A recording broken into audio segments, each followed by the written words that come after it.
questo versetto è cominciata la predicazione di Gesù e dallo stesso El versetto Espíritu del Señor está sobre mí. A partir de este versículo comenzó la predicación de Jesús y este mismo versículo dio inicio a la palabra que acabamos de escuchar. Así pues, al principio está el Espíritu del Señor. Y sobre él quisiera reflexionar hoy con ustedes, queridos hermanos, sobre el Espíritu del Señor. Porque sin el Espíritu del Señor no hay vida cristiana y sin unción no hay santidad. Él es el protagonista. Y eso es hermoso en este día en que nació el sacerdocio. Es hermoso reconocer que Él está en el origen de nuestro ministerio, de la vida y de la vitalidad de todo pastor. En efecto, la Santa Madre Iglesia nos enseña a profesar que el Espíritu Santo es dador de vida, como lo afirmó Jesús diciendo, el Espíritu es el que da la vida, una enseñanza de la que hizo eco el apóstol Pablo, quien escribió que la letra mata, pero el Espíritu da vida, y habló de la ley del Espíritu que da vida en Cristo Jesús. Sin Él tampoco la Iglesia sería la esposa viva de Cristo, sino a lo sumo una organización religiosa. No sería el cuerpo de Cristo, sino un templo construido por manos humanas.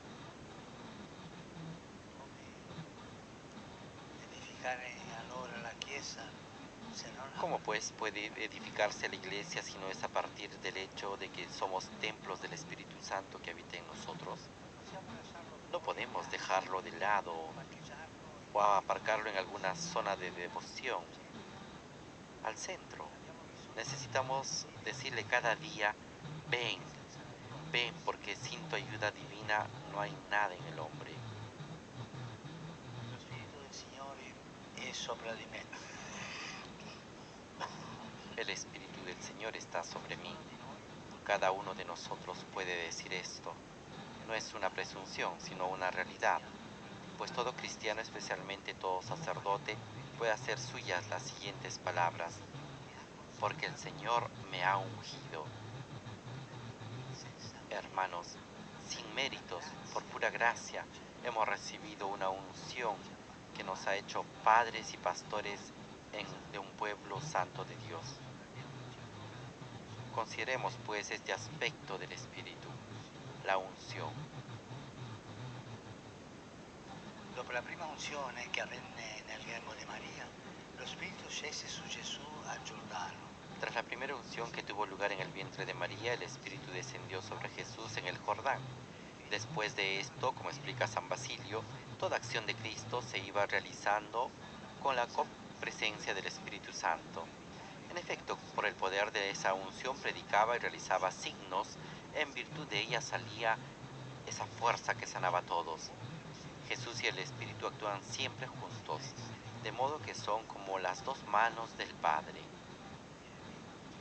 San Ireneo decía esto, que extendidas hacia nosotros nos abrazan y nos levantan. Y por ellas fueron marcadas nuestras manos, ungidas por el Espíritu de Cristo. Sí, hermanos míos, el Señor no solo nos ha elegido y llamado de aquí y de allá, sino ha derramado en nosotros la unción de su Espíritu, el mismo Espíritu que descendió sobre los apóstoles. Hermanos, nosotros somos los ungidos.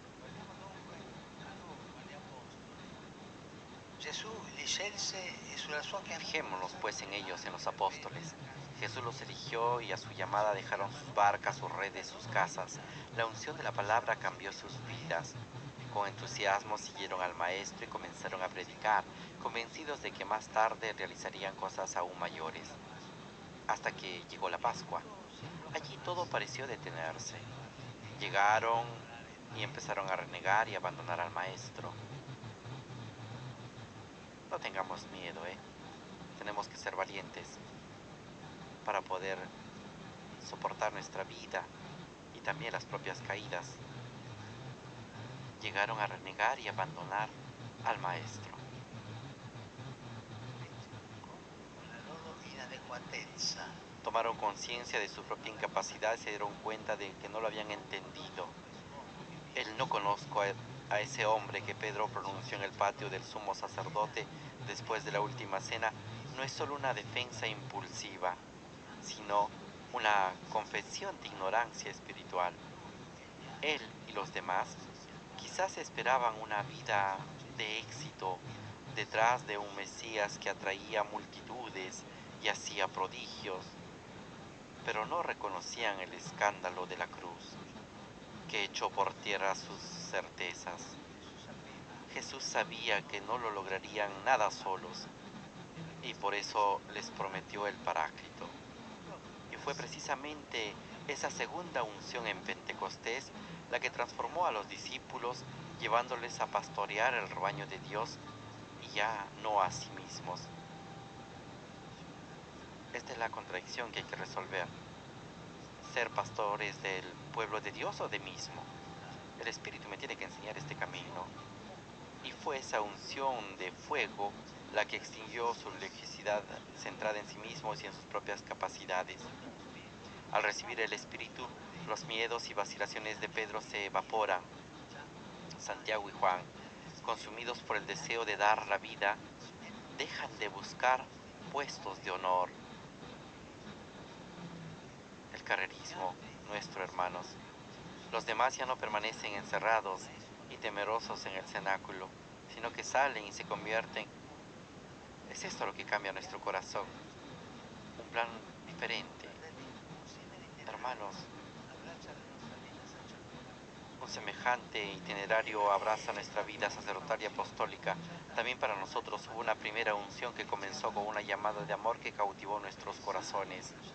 Por ella soltamos y dejamos las amarras y sobre ese entusiasmo genuino descendió la fuerza del Espíritu que nos consagró. Luego, según el tiempo de Dios, llega para cada uno la etapa pascual, que marca el momento de la verdad. Y es un momento de crisis, que tiene diversas formas. A todos, antes o después, nos sucede que experimentamos decepciones, dificultades y debilidades, con el ideal que parece desgastarse entre las exigencias de la realidad, mientras se impone una cierta costumbre y algunas pruebas, antes difíciles de imaginar, hacen que la fidelidad parezca más difícil que antes.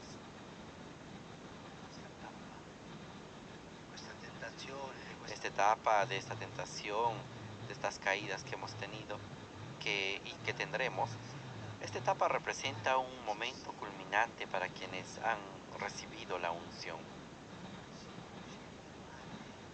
De ella se puede salir mal parado, deslizándose hacia una cierta mediocridad, arrastrándose casi natamente hacia una normalidad en la que se insinúan tres tentaciones peligrosas: la del compromiso, por la que uno se conforma con lo que se puede hacer; la de los sucedáneos, por lo que uno intenta llenarse con algo distinto respecto a nuestra unción; y la del desánimo, por la que, insatisfecho, uno sigue adelante por pura inercia. Y aquí está el gran riesgo. Mientras las apariencias permanecen intactas sobre el sacerdote, yo soy sacerdote, nos replegamos sobre nosotros mismos y seguimos adelante desmotivados. La fragancia de la unción ya no perfuma la vida y el corazón. El corazón ya no se ensancha, sino que se encoge, envuelto en el desencanto. Es algo destilado, ¿lo saben? Cuando el sacerdocio lentamente va cayendo sobre el clericalismo.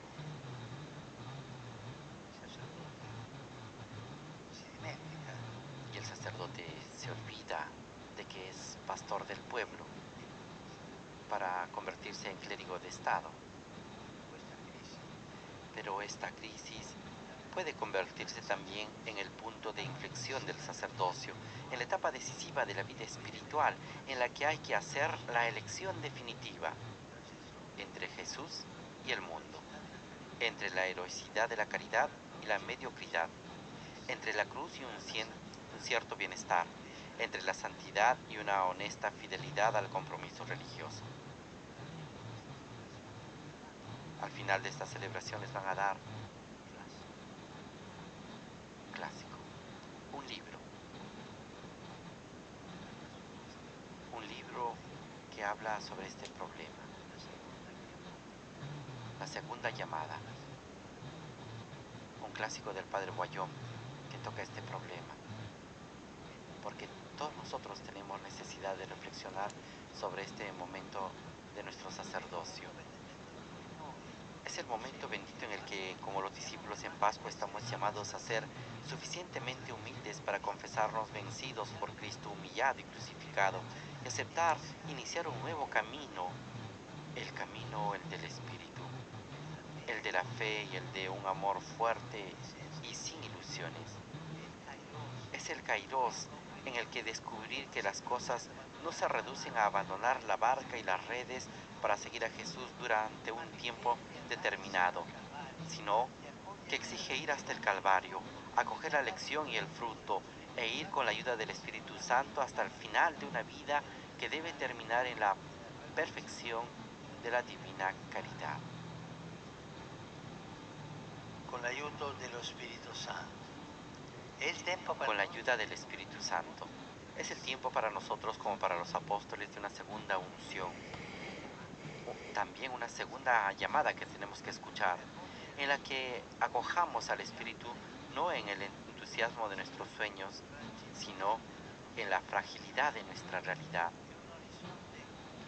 Es una unción que desvela la verdad en lo profundo de nosotros mismos, que le permite al Espíritu ungir nuestras debilidades, nuestros trabajos, nuestra pobreza interior.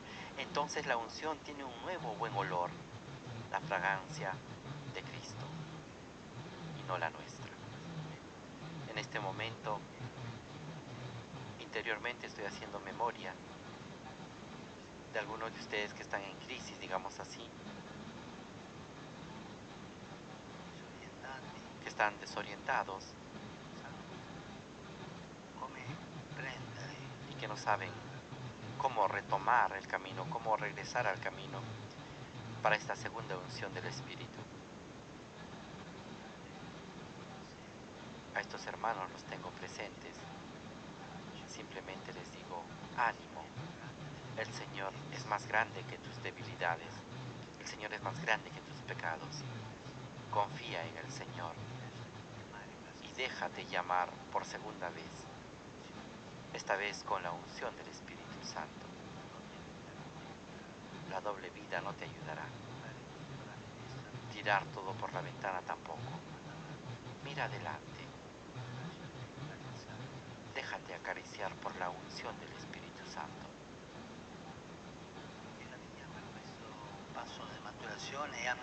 El camino para este camino de maduración es admitir las propias debilidades. A esto nos exhorta el Espíritu de la verdad, que nos impulsa a mirar hasta el fondo de nosotros mismos, para preguntarnos, ¿mi realización depende de lo bueno que soy, del cargo que obtengo, de los cumplidos que recibo, de la carrera que hago, de los superiores o colaboradores que tengo, de las comodidades que puedo garantizarme, o depende de la unción que perfuma mi vida?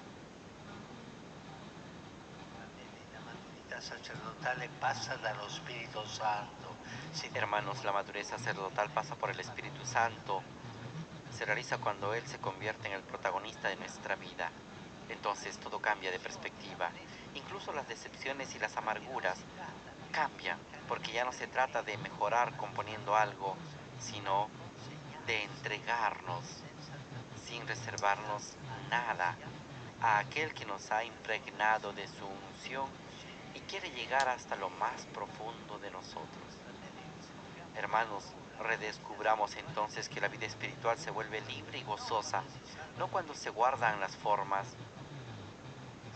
y se hace un parche, sino cuando se deja la iniciativa al Espíritu y abandonados a sus designios, nos disponemos a servir donde y como Él nos pida. Nuestro sacerdocio no crece remendando, sino desbordando. Lasciamo agire in noi lo Spirito della verità, custodieremo l'unzione. Si dejamos actuar en nosotros el Espíritu de la verdad, custodiaremos la unción, porque saldrán a la luz las falsedades con las que estamos tentados a convivir. Saldrán a la luz enseguida y el Espíritu que lava las manchas nos sugerirá, sin cansarse, que no manchemos la unción, ni un poco. Me viene a la memoria aquella frase de Coelet que dice: una mosca muerta corrompe y hace fermentar el óleo del perfumista. Toda doblez, la doblez clerical, toda doblez que se insinúa es peligrosa. No hay que tolerarla, sino sacarla a la luz del Espíritu, porque si nada es más tortuoso que el corazón humano y no tiene arreglo. El Espíritu Santo es el único que nos cura de las infidelidades. Para nosotros es una lucha a la que no podemos renunciar. En efecto, es indispensable, como escribía San Gregorio Magno, que quien predica la palabra de Dios, quien anuncia la palabra de Dios, considere primero cómo debe vivir, para luego de su vida deduzca cómo debe predicar. Que no se atreva a decir exteriormente lo que no hubiera oído primero en el interior. Y es el Espíritu del Maestro interior al que hay que escuchar, sabiendo que no hay nada en nosotros que Él no quiera ungir. Hermanos, custodiemos la unción, que invocar al Espíritu no sea una práctica ocasional, sino el aliento de cada día. Ven, cuida. Y yo, ungido por Él, estoy llamado a sumergirme en Él, a dejar que su luz entre en mi opacidad, que tenemos tantas, para encontrar la verdad de lo que soy. Dejémonos impulsar por Él para combatir las falsedades que se agitan en nuestro interior. Dejémonos regenerar por Él en la adoración, porque cuando lo adoramos al Señor, Él derrama su Espíritu en nuestros corazones.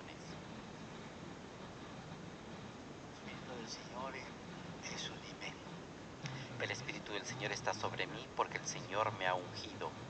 Él me ha enviado. Continúa la profecía. Y me ha enviado a llevar una buena noticia, liberación, curación y gracia. En una palabra, a llevar armonía donde no la hay. Porque como dice San Basilio, el Espíritu es la armonía. Es Él el que hace la armonía. Después de haberles hablado de la unción, quisiera decirles algo sobre esta armonía, que es su consecuencia. En efecto, el Espíritu Santo es armonía. Antes que nada, en el cielo, San Basilio explica que toda esa armonía sobrecelestial e indecible en el servicio de Dios y en la sinfonía mutua de las potencias supracósmicas es imposible que se conserve si no es por la autoridad del Espíritu. Y luego en la tierra, en la iglesia, Él es en efecto esa armonía divina y musical que todo lo une. Piensen en un presbiterio sin armonía, sin el Espíritu. No funciona.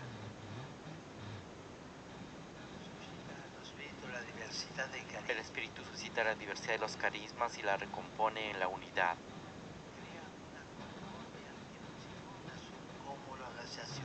Crea una concordia que no se basa en la homologación, sino en la creatividad de la caridad.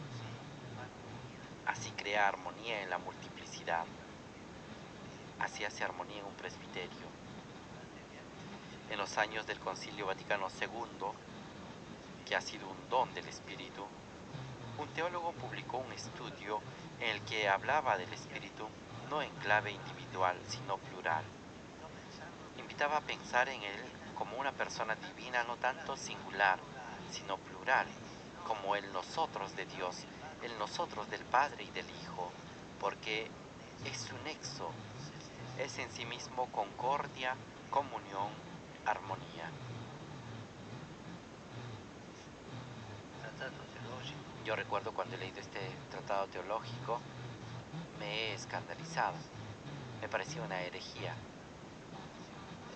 En nuestra formación no se entendía bien cómo era el Espíritu Santo. Creare armonia è quando desidera soprattutto attraverso coloro nei quali Crear armonía es lo que Él desea, especialmente a través de aquellos a quienes ha derramado su unción. Hermanos, crear armonía entre nosotros no es solo un método adecuado para que la coordinación eclesial funcione mejor. No es una cuestión de estrategia o cortesía, sino una exigencia interna de la vida del Espíritu.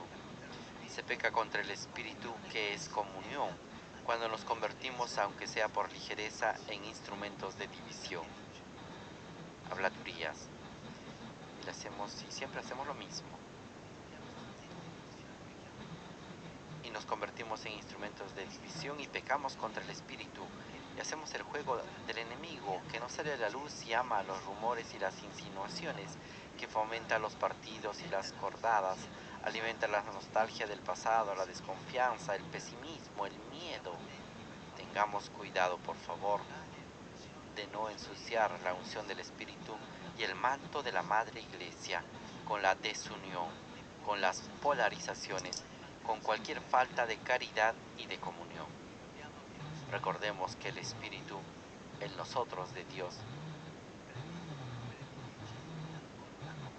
prefiere la forma comunitaria, es decir, la disponibilidad respecto a las propias necesidades, la obediencia respecto a los propios gustos, la humildad respecto a las propias pretensiones.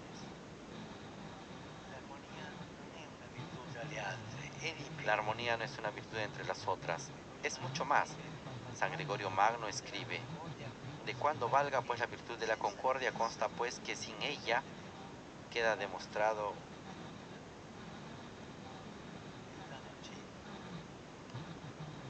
Fratelli, a custodire l'armonia. Ayudémonos, hermanos, a custodiar la armonía, empezando no por los demás, sino por uno mismo. Preguntándonos, mis palabras, mis comentarios, lo que digo y escribo, ¿tienen el sello del Espíritu o el del mundo? Pienso también en la amabilidad del sacerdote. A veces nosotros los sacerdotes somos maleducados. Pensemos en la gentileza del sacerdote. Si la gente encuentra incluso en nosotros personas insatisfechas y descontentas,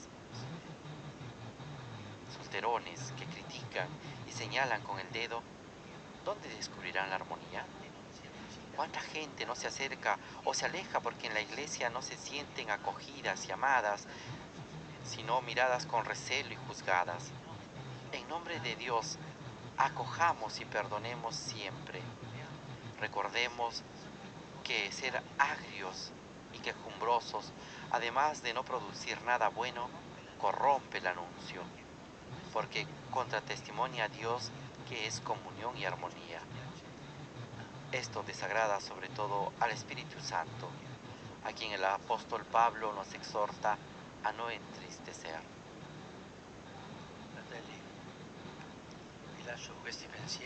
Hermanos, les dejo estas reflexiones que han salido del corazón. Tengo en el corazón y concluyo dirigiéndoles una palabra sencilla e importante. Gracias. Gracias por su testimonio. Gracias por su servicio. Gracias por el bien escondido que hacen.